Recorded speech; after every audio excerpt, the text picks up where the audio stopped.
Hello guys, magandang araw po, good day. Maayo adlaw po sa inyo tanan. At eto guys, itutuloy natin yung ating coin hunting. At doon sa huli nating coin hunting, nakahunt naman tayo ng low mintage na 2016 sa 5 piso na BSP. Sana dito pala rin tayo, makakuha sana tayo ng hard to find na 2006 at malakas ang ating pananampalataya na makukuha natin yan sa ating coin hunting. So, kapit lang guys sa ating coin hunting. Tignan po natin kung makakahunt tayo dito ngayon. Okay, bago tayo magsimula, maraming salamat po sa aking mga subscriber na patuloy na nag-share at nagla-like po sa ating channel. Napakalaking tulong po niyan guys. Maraming salamat po sa inyong lahat sa suporta po sa ating channel. At sa mga bago po sa ating channel, welcome po sa Coins TV. At kung bago ka pa nga lang po at hindi ka pa po nakasubscribe, pasuyo na po ng subscribe button. At pakishare po ng ating video at ilike na rin natin. At yung bell button po, huwag nyo pong kakalimutan para po updated kayo sa mga coin hunting natin na ginagawa at coin update. Okay guys, 200 po ulit. Sana dito pala rin na tayo ng hard to find. O kaya naman ay kahit semi hard to find lang, pwede na yon. At kung sweswertehin ay yung mga RDE na error. Okay, umpisahan na natin guys. BSP pa rin tayo na 5 piso.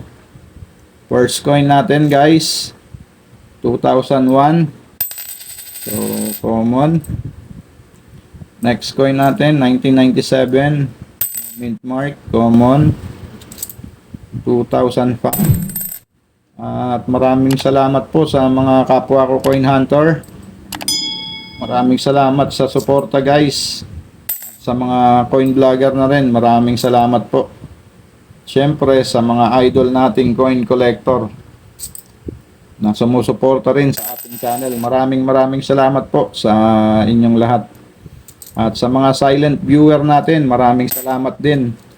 At sa mga nag-share at nagla-like sa ating video, maraming salamat po. At yung mga viewers natin abroad, maraming salamat po sa inyo sa suporta po sa ating channel.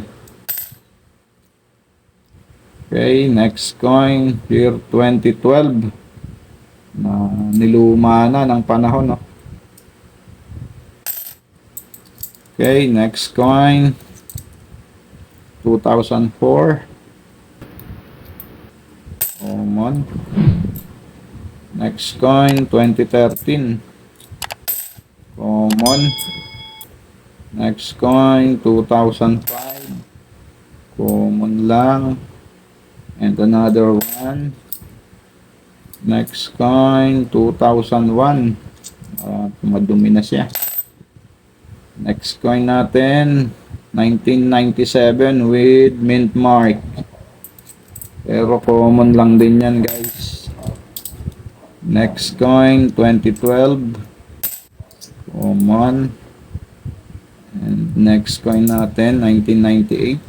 Common. Next coin, 1997, no mint mark. And another one, may scotch tape siya. At ang ating last coin sa ating first batch guys. Ano kaya to?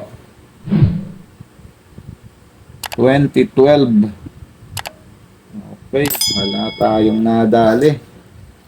First batch, tignan po natin dito sa pangalawang batch natin. Sana makadali tayo dito.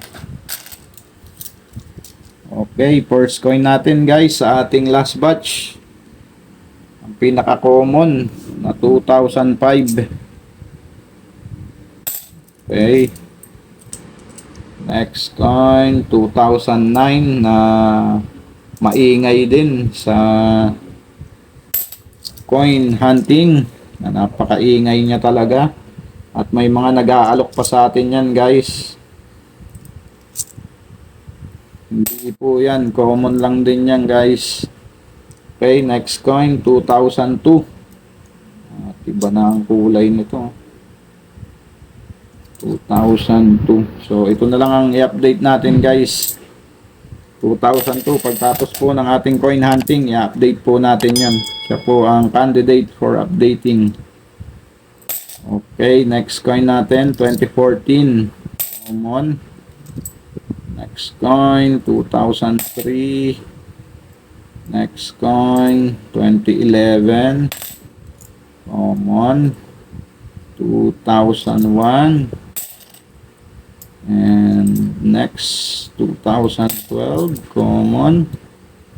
And 2010. Common. Next coin, 2003. Common lang din. Next coin, 2002. Common. And year 2012. Next coin, 2013. Common. And year 2012.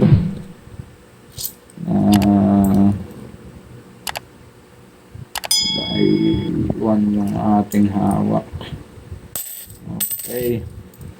Next coin natin, year 2005. Common. And another one na 2012. Next coin, 2005. At ang ating last coin sa ating coin hunting guys, 2014. So ayan, bokya na naman tayo. Wala tayong nakuha sa ating coin hunting. Sana sa mga susunod makadali tayo. At eto nga yung ating i-update guys. At punta po tayo dito sa ating pinupuntahan na numista. Type lang po natin dyan. 5 piso. BSP. Numista. Ayan po. Click. At makikita natin dyan. Ayan po siya. Ito po yun.